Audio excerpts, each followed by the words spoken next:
नमस्कार दोस्तों, आप लोग ये कहानी कहाँ कहाँ से देख रहे हैं कमेंट करके ज़रूर बताइएगा। कहानी पसंद आए तो वीडियो को लाइक सब्सक्राइब करना नहीं भूलिएगा। प्रियंका घर में आए मेहमानों को देखकर अपनी सास शकुंतला जी के लिए नाश्ते की प्लेट सजा कर लाई, लेकिन शकुंतला जी बहू की चालाकी समझ गई थी। उनके स्वाभिमान जैसे जाग उठा था। उन्होंने नाश्ते को हाथ भी नहीं लगाया और नाश्ते की प्लेट को पीछे सरकाते हुए कहा, बहू मैंने कहा ना मुझे भूख नहीं है, तो तुम्हें समझ में क्यों नहीं आता? मैं नहीं खाऊंगी। मैं तुम लोगों की सारी चालाकी समझ गई हूँ। शकुंतला जी गुस्सा करते हुए कहा, लेकिन फिर भी प्रियंका ने उनके गुस्से को दरकिनार करते हुए बनावटी आवाज़ में चिंता दिखाते हुए कहा, माँ जी अगर आप नाश्ता नहीं करेंगे तो मैं भी कुछ नहीं खाऊंगी। इतना सुनना था कि शकुंतला जी एकदम से भड़क उठी। बस भी करो, झूठ और दिखावे की भी हद होती है।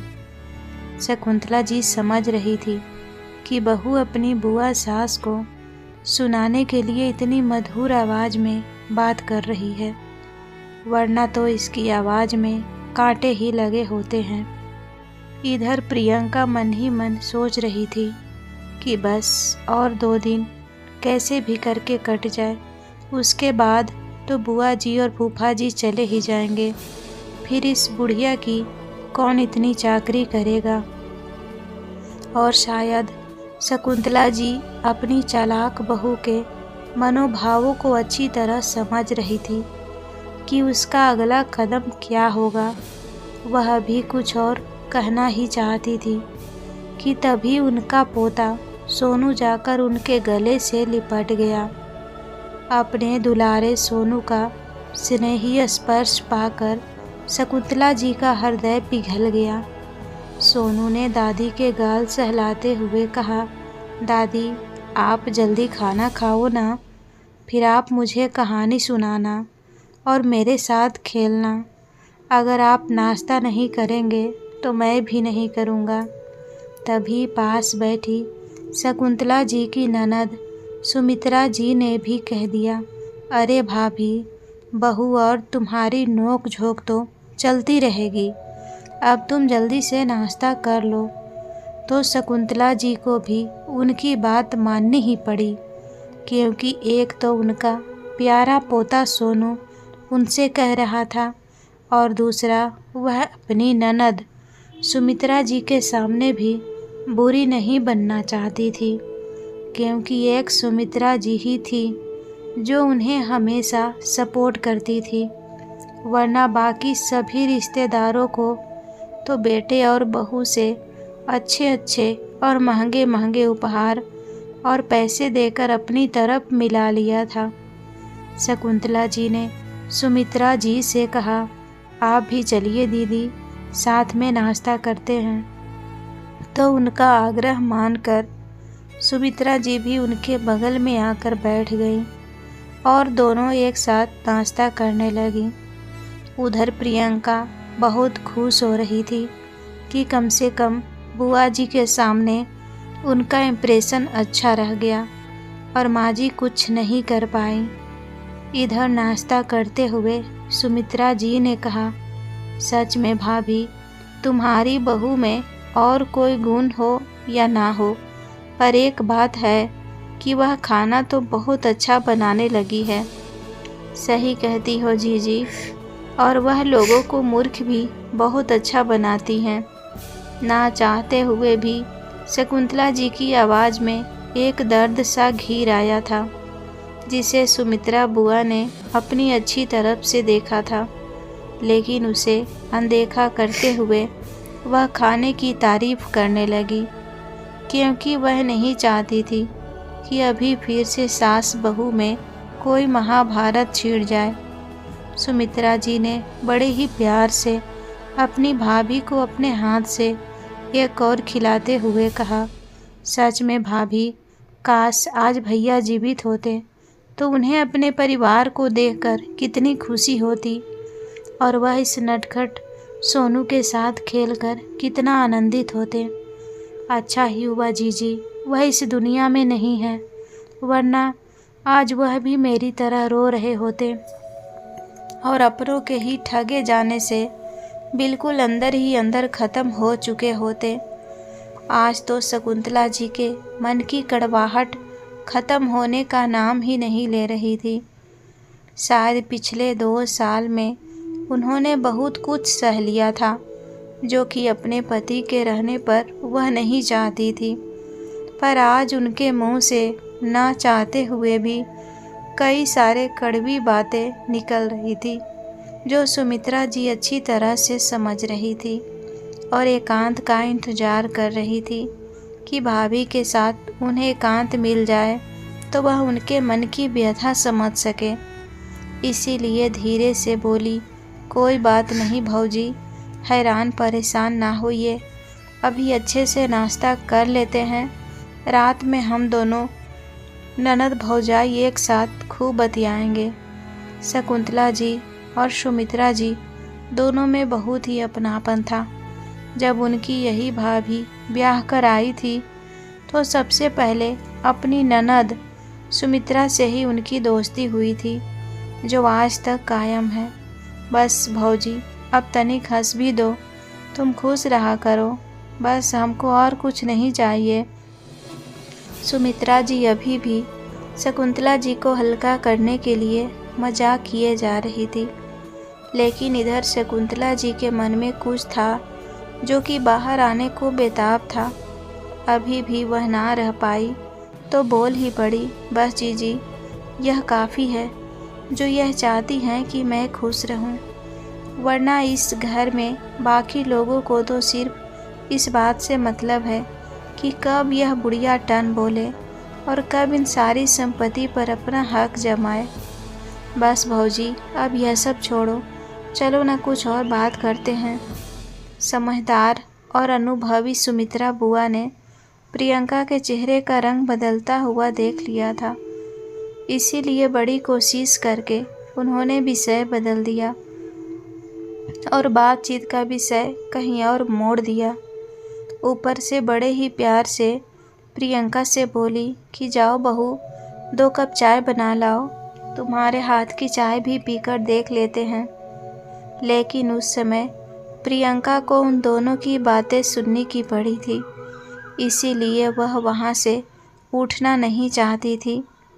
लेकिन अब सुमित्रा बुआ ने कहा था तो उठना ही था, और वैसे भी उसे सुमित्रा बुआ की नज़रों में एक अच्छी बहू साबित होना था, इसीलिए मन मार कर वह चाय बनाने के लिए उठ गई।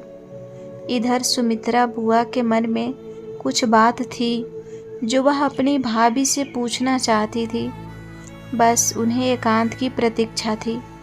प्रियंका ने बड़ी मुश्किल से दोनों ननद भाभी को कुछ देर के लिए अकेला छोड़ा था, किंतु इस समय भी बैठक में प्रदीप और फूफा जी दोनों बैठे थे, तो यह समय दोनों के बातचीत के लिए उपयुक्त नहीं था।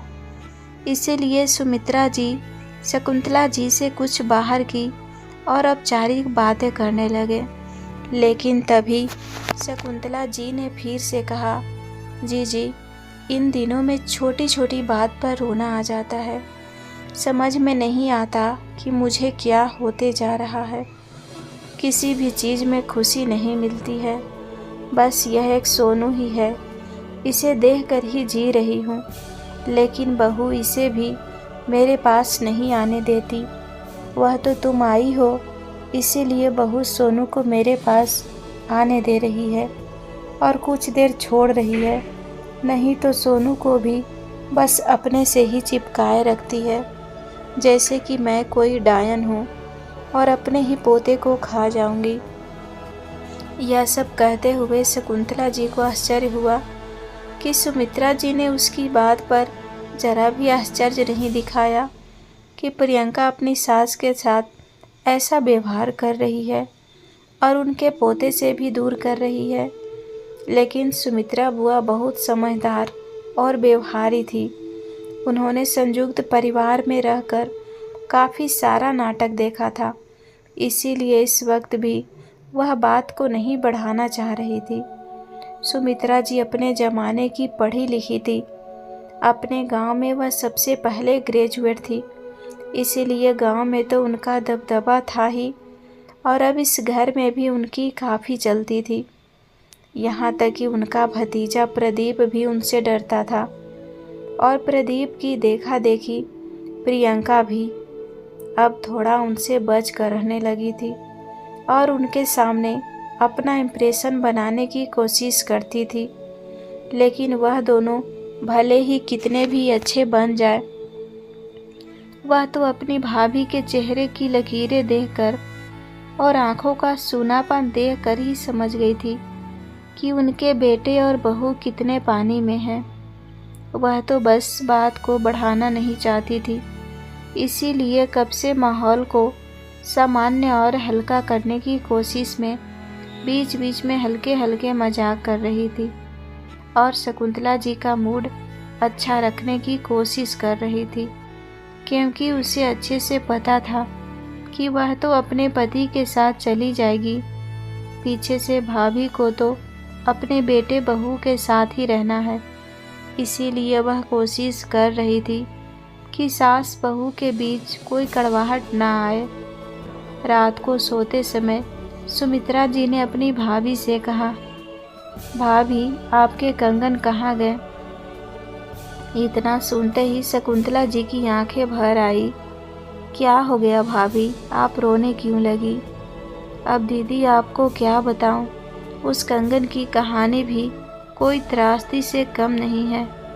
कोई बात नहीं भाभी, ना बताना हो तो मत बताओ, लेकिन आप रो मत। आप नहीं जानती कि आपका रोने से हमारा कलेजा एकदम छलनी हो जाता है। अरे जीजी, कलेजा तो उस दिन मेरा छलनी हुआ था जिस दिन बेटे ने ज़बरदस्ती वह कंगन हमसे उतरवाए थे। यह आप क्या कह रही हो भाभी? प्रदीप आपके साथ ऐसा कैसे कर सकता है? और कुछ मत पूछिए जीजी, यह जो बहू आपको बहुत सीधी सादी लगती है ना, बहुत चालाक है। शकुंतला जी ने साहस करके बोलना शुरू किया। बस इस बहू की झूठी शान क्या ही कहूँ। बहू के मायके में उसके भाई की सगाई थी और उसे अपने मायके में यह दिखाना था कि उसकी शादी कितने अच्छे घर में हुई है। इसीलिए उसने जीत करके मुझे मेरे गहने निकलवा लिए, लेकिन उस वक्त बोली थी कि भाई की शादी के बाद मुझे वापस लौटा देगी। तो फिर लौटाए उसने गहने। उसके भाई की शादी को तो लगभग 8 महीने होने को आए हैं। बुआ जी ने बीच में ही टोकते हुए कहा। तो शकुंतला जी बोली, अरे जीजी, उसके आगे की कहानी तो आप ना ही सुनो तो अच्छा है। आपको भी विश्वास नहीं होगा, जैसे कि मेरा मन आज तक यह विश्वास नहीं कर पाया कि वह सारे गहने चोरी हो गए। ये क्या कह रही हो भाभी, सारे गहने चोरी हो गए? क्या बहू ने उनको संभाला नहीं रखा था? कहीं ऐसा तो नहीं कि सारे गहने बहू ने हड़प लिए हो और चोरी हो जाने का झूठा बहाना बना लिया हो? जीजी, उसका दिमाग इतना चलता है कि क्या बताऊं। बेटे ने मेरे बैंक अकाउंट में ही बदलाव करवाकर नॉमिनी की जगह अपना नाम मेरे साथ ज्वाइंट करवा लिया। कहते कहते शकुंतला जी की गला भर आया तो बुआ जी ने आगे बढ़कर शकुंतला जी को गले से लगाते हुए कहा, अब बस करो भाभी, अब आप रोएंगे नहीं बल्कि मजबूती से खड़ी रहेंगी और इन दोनों को इसकी करतूत के लिए रुलाएंगे। तभी शकुंतला जी ने अपने आंसू पोंछते हुए कहा, आपको क्या बताऊं जीजी, बेटे के आने से पहले ही मुझे एक रोटी खिलाकर सोने को बोल देती है और फिर खुद पति के साथ 56 भोग बनाकर खाती है। और जब बेटा पूछता है कि माँ ने खाना खा लिया तो कहती है कि माँ जी को भी यही सब दिया है, वह खाकर अपने कमरे में आराम कर रही हैं। तो बेटा भी आश्वस्त होकर खाने लग जाता है और मैं अपने कमरे में खाने की खुशबू सूंघकर ही संतुष्ट हो लेती हूँ और ऊपर तक चादर ओढ़कर अंदर ही अंदर रोती रहती हूँ कि अब मेरे इतने बुरे दिन आ गए हैं कि मुझे ढंग से भर पेट खाना भी नसीब नहीं होता। बुढ़ापे में कोई किसी को नहीं पूछता दीदी, बिल्कुल अकेली सी होकर रह गई हूँ। इसीलिए कभी कभी सोचती हूँ कि आपके भैया के साथ ही भगवान मुझे भी इस दुनिया से उठा लेता तो कितना अच्छा होता। उनके बाद तो यह दुनिया इतनी खराब लग रही है कि क्या ही बताऊँ। अब तो हर एक चीज़ बदल गई है। मुझे लग रहा है कि जब वह थे तब सब कुछ ठीक था। अब जबकि वह नहीं है तो ऐसा लगता है जैसे किसी को मेरी ज़रूरत ही नहीं है। पूरे घर में तला भुना बनता है, पूरियाँ बनती है, कचौरियाँ बनती है, लेकिन मेरे लिए तो बस वही सूखी रोटी और पानी वाली दाल ही बनती है। कहते हुए शकुंतला जी सुमित्रा जी की तरफ देखने लगी और बोली, जी शायद आपको लगता होगा कि मैं सठिया गई हूँ ना। आप ही सोच रही होंगी कि कितनी लालची हो गई है आपकी भाभी, सिर्फ खाने की ही बात किए जा रही है। पर क्या करूँ दीदी, मेरा बड़ा मन करता है कि अपनी पसंद का कुछ खाऊं, कभी कुछ चटपटा सा बनाऊं और नहीं तो कम से कम बाहर से ही कुछ मंगवा लूं। लेकिन बहू के व्यंग बानों से डर लगता है कि कहीं वह यह ना कह दे। अब लालच इतना बढ़ गया है कि बुढ़िया बाहर से मंगा कर खाने लगी है, इसीलिए वह जो देती है वही मन मार कर खा लेती हूँ। तो भाभी, आप अपने कमरे में खाने का कुछ सामान जैसे नाश्ते का सामान, कुछ नमकीन और फल वगैरह क्यों नहीं रख लेती? इतना भी क्या बहू से डरना? बुआ जी ने थोड़ा प्रतिवाद करते हुए कहा तो शकुंतला जी की आंखें भर आई। उनकी आवाज़ जैसे गले में ही अटक गई। उन्होंने एक लंबी सांस ली और फिर बोली, आपको क्या बताऊं जीजी, मैं अपने ही घर में इतनी उपेक्षित हूँ कि एक नौकरानी से भी बदतर जिंदगी जी रही हूँ। अब सुमित्रा जी से और नहीं सुना गया तो उन्होंने कहा, भाभी आप यह सब बातें बेटे को क्यों नहीं कहती? क्या बेटे को भी पता है? अब दीदी यह सब बातें बेटे को क्या बताऊं? हाँ, हर रविवार को किसी भी छुट्टे के दिन जब भी बेटा घर पर होता है तो वह दिन मेरे लिए त्योहार की तरह होता है, क्योंकि उस दिन तो बहू मुझे भी वही खाना परोसती है जो खुद खाती है, ताकि उसकी करतूतों का किसी को पता ना चल जाए। वरना बहू तो यह चाहती नहीं कि मैं जिंदा रहूं। वह तो बस मुझे जल्दी इस दुनिया से विदा कर देना चाहती है।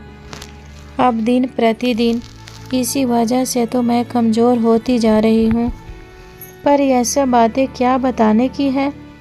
लोग तो सुनकर यही कहेंगे कि देखो इस बुढ़िया को खाने की पड़ी है, इसीलिए जो मिलता है रूखा सूखा खाकर चुपचाप पानी पीकर सो जाती हूँ।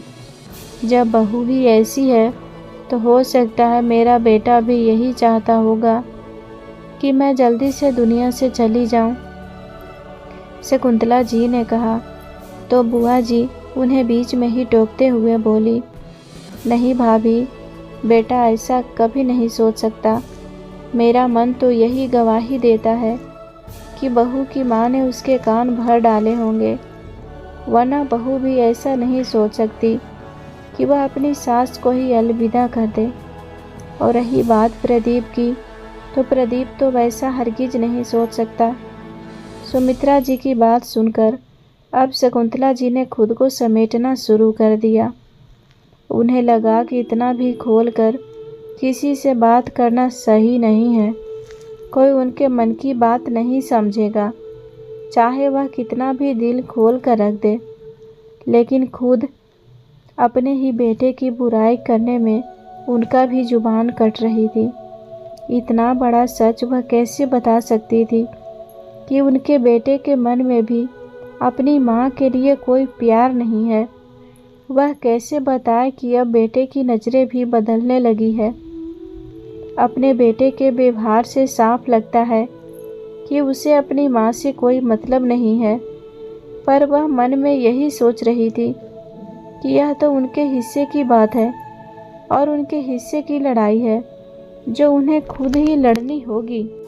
सोचने लगी कि माँ सही कहती थी कि अपने मन की व्यथा मन में ही रखना, लोगों को बताने से सिर्फ हंसेंगे, दुख बांटने कोई नहीं आएगा। इसीलिए सुमित्रा जी चुपचाप सोने का प्रयत्न करने लगी, लेकिन उन्हें चुप देखकर और गंभीर देखकर बुआ जी ने भी कह दिया, भाभी, बाकी सारी जो भी बातें हैं इन सब का खुलासा कल होगा। सब मिलकर बैठेंगे और सारी बातें खुल कर करेंगे, तभी समस्या का समाधान होगा। अब आप फिक्र मत करो और सोने की कोशिश करो। सुमित्रा जी की बात सुनकर शकुंतला जी थोड़ी चिंतित होकर बोली, वह तो ठीक है दीदी, प्रदीप के पापा कहते थे हिसाब किताब तुम खुद देखा करो, लेकिन मैं बोलती थी कि आपके रहते मुझे कोई दिक्कत नहीं होगी, आप देख लीजिएगा, मैं आपसे पहले जाऊंगी। और फिर मुझे तो अपने राजा बेटे पर पूरा भरोसा था, इसीलिए मैं इतरा कर बोलती थी कि हमारा बेटा ना तो हमारे साथ कभी बुरा कर सकता है और ना बुरा होते देख सकता है। आप बिल्कुल निश्चिंत रहिए। लेकिन तब मुझे क्या पता था कि मेरे भाग्य में क्या लिखा है। अब मैं ही मूर्ख बन गई हूँ। अब जो बेटे और बहू कहते हैं वह सब मानना पड़ता है, क्योंकि मुझे खुद नहीं पता कि उन्होंने कितने पैसे किस बैंक में और कहाँ कहाँ जमा कर रखे थे।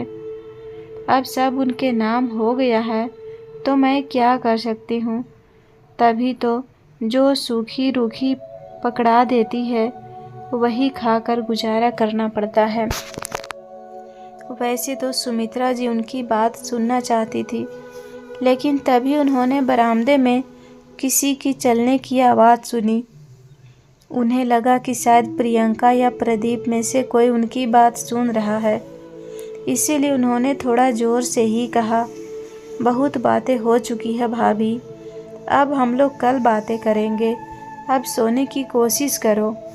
तभी सुमित्रा जी की बात से अनजान शकुंतला जी फिर से बोली, दीदी, और वैसे भी अगर आपने बहू को कुछ ज़्यादा कठोर बातें कह दी तो आप लोग जब चले जाओगे तो आपके पीछे से वह मुझे और भी तंग करेगी।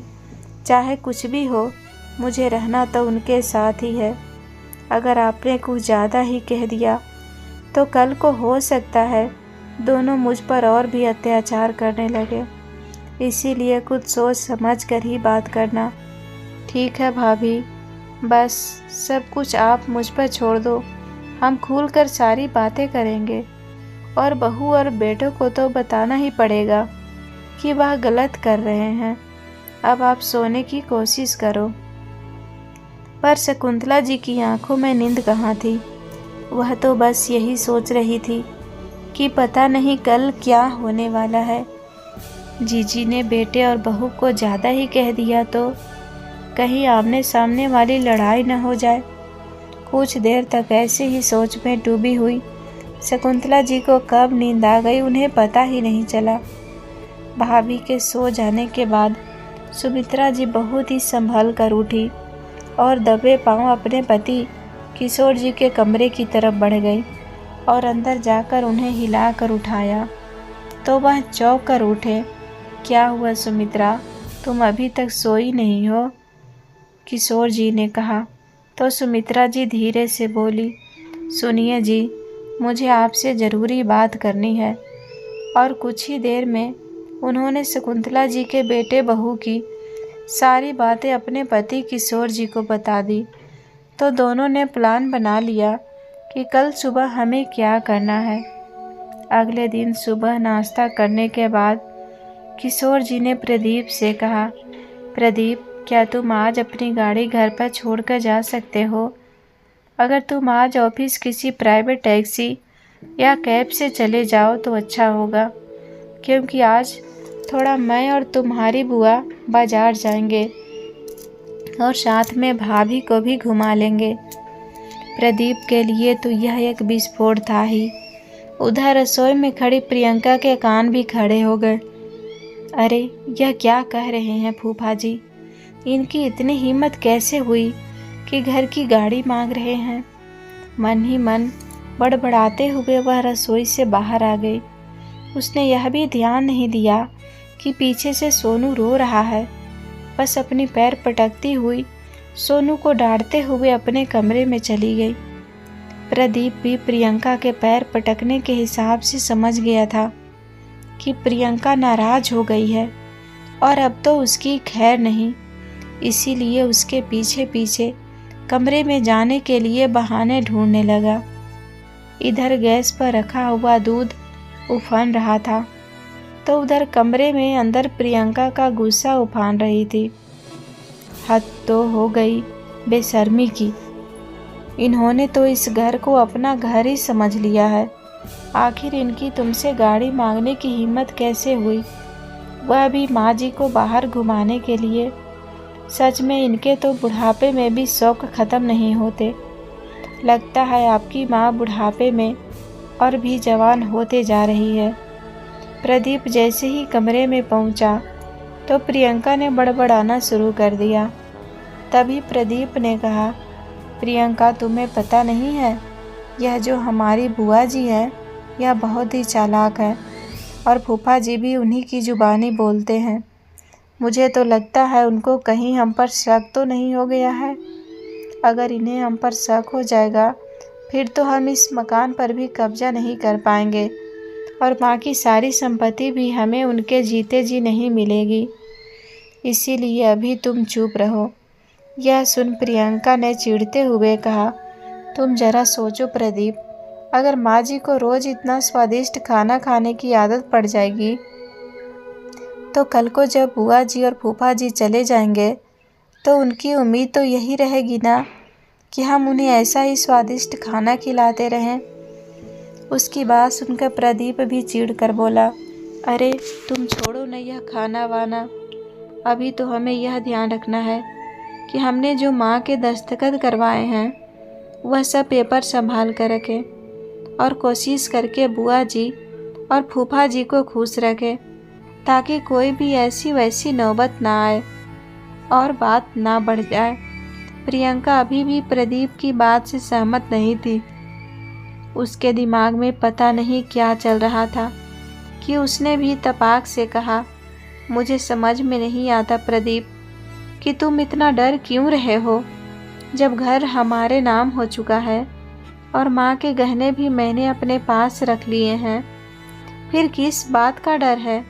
मुझे कोई डर नहीं है प्रियंका, बस मैं तुम्हें हकीकत समझाना चाहता हूँ।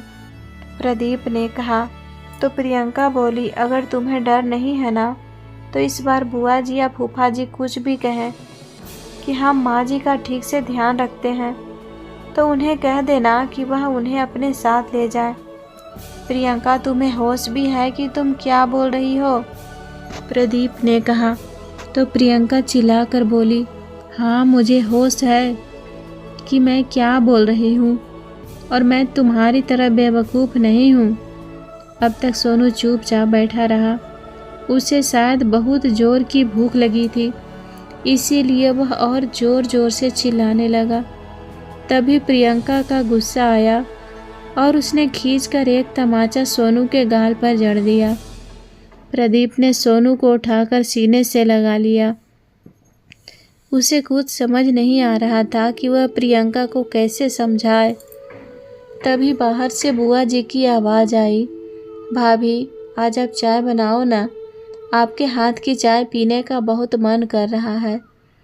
इतना सुनना था कि प्रियंका फिर से बड़बड़ा उठी और प्रदीप से बोली, मैं पूछना चाहती हूँ, क्या यह बुआ जी हमारे घर में आग लगाने आई हैं? इनको तो शौक ही ख़त्म नहीं होते, कभी बाहर घूमने तो कभी पराठे खिलाने तो कभी चाय बनाने। यह तो माँ जी को पूरी तरह बिगाड़ कर ही दम लेगी। गुस्से में प्रियंका कहे जा रही थी तो प्रदीप ने उसे समझा कर कहा, जरा धीरे बोलो, वह लोग सुन लेंगे। तुमको डरना है तो डरो, मैं इतनी डर कर नहीं रहूँगी। सही कह रही हो बहू, तुम्हें डरने की क्या ज़रूरत है। तुमने तो अपनी सास को डरा रखा है ना? बुआ जी ने कमरे में प्रवेश करते हुए कहा तो अचानक प्रियंका अपना रंग बदलते हुए बोली, बुआ जी, मैं इनको किसी और बात के लिए डांट रही थी। आप मुझे गलत समझ रही हैं। माँ जी क्यों डरेंगी? और मैं उनको डरा कर नहीं रखती, बल्कि उनकी बहुत इज्जत करती हूँ। बहू की बात सुनकर बाहर से आते हुए शकुंतला जी में पता नहीं आज कहाँ से इतनी हिम्मत आ गई थी। सुमित्रा जी और किशोर जी का साथ पाकर उनके अंदर का स्वाभिमान भी जाग उठा था। इसीलिए इन्होंने कठोर आवाज में कहा, बस करो बहू, झूठ और दिखावे की भी हद होती है। मैं कुछ नहीं कहती हूँ, इसीलिए तुम्हारी हिम्मत बढ़ती जा रही है। पर इतना याद रखना कि जिस मकान पर तुम अकड़ रही हो कि उसका मैंने बिल बना लिया है और बिल के अनुसार मकान प्रदीप और तुम्हें मिलने वाला है, तो तुम एक बात याद रखना कि मैं अपने जीवित रहते जब चाहूँ वह बिल कभी भी बदल सकती हूँ। पल भर के लिए कमरे में बिल्कुल सन्नाटा हो गया। सिर्फ नन्हे से सोनू की आवाज़ गूंज रही थी और वह दौड़कर दादी दादी कहते हुए शकुंतला जी की गोदी में आ गया। शकुंतला जी ने बड़े प्यार से सोनू को अपनी गोद में उठाया और प्रियंका से कहा, मैं अपने पोते को लेकर जा रही हूँ, तुम लोग भी आ जाओ। आज मैं रसोई में चाय बनाने जा रही हूँ। मुझे अपने हाथ की चाय पिए हुए काफ़ी दिन हो गए हैं। आज शकुंतला जी की आवाज़ में एक दृढ़ता थी, उनके व्यवहार में एक आत्मविश्वास झलक रहा था। कुछ देर बाद प्रदीप और प्रियंका जब अपने कमरे से बाहर आए तो शकुंतला जी ने उन्हें बहुत ही प्यार से चाय का कप पकड़ा दिया। थोड़ी देर पहले हुई कठोरता और बहस का कोई नामो निशान उनके चेहरे पर नहीं था और शायद उनकी इतनी ममता को भाप कर प्रियंका ने हिम्मत करके कहा, हमें माफ़ कर दीजिए माँ जी, हमसे गलती हो गई। उन्होंने सोचा था कि शकुंतला जी सब कुछ भूलकर उन्हें माफ़ कर देगी और गले से लगा लेगी, लेकिन इस समय शकुंतला जी एक माँ तो थी, लेकिन साथ में ही अपने हक और अधिकार को लेकर जागृत हुई एक महिला भी थी। इसीलिए उन्होंने बड़े ही संयत स्वर में कहा, गलती तो तुम लोगों से हुई है और मैं उम्मीद करूँगी कि आगे से तुम दोनों ऐसी गलती ना करो, लेकिन बिल तो अपने बदलने जा रही हूँ। अब मेरे जीते जी यह घर सिर्फ और सिर्फ मेरे नाम पर रहेगा और अगर तुम लोगों ने मेरे साथ बुरा बर्ताव किया तो किसी ट्रस्ट के नाम कर दूँगी या किसी अनाथालय के नाम कर दूँगी, लेकिन तुम लोग यह मत समझना कि प्रदीप तुम मेरे बेटे हो तो यह घर बाय डिफ़ॉल्ट तुम्हारा नाम होगा। कानून में यह प्रावधान है कि मैं चाहूँ तो यह घर किसी के भी नाम कर सकती हूँ, इसीलिए इसे ग्रांटेड लेकर मत चलो। तुम दोनों के बर्ताव पर निर्भर करेगा कि घर पर तुम्हारा कितना अधिकार है। याद रखो, यह घर मेरा है और अगर तुम लोगों ने मेरा अपमान किया तो तुम लोग इस घर से जा सकते हो। एक साथ इतनी सारी बातें, वह भी इतनी दृढ़ता के साथ शकुंतला जी के मुंह से सुनकर उनके बेटे बहू को बड़ा आश्चर्य हो रहा था। खैर, प्रदीप ने तो अपने पिता के रहते अपनी माँ की दृढ़ता देखी थी, उनका साहस भरा रूप और आत्मविश्वास भी देखा था और पिता के जाने के बाद उनको टूटा हुआ भी देखा था, लेकिन प्रियंका के लिए अपनी सास का यह रूप बिल्कुल भी नया था। वह शकुंतला जी का यह रूप बर्दाश्त नहीं कर पा रही थी।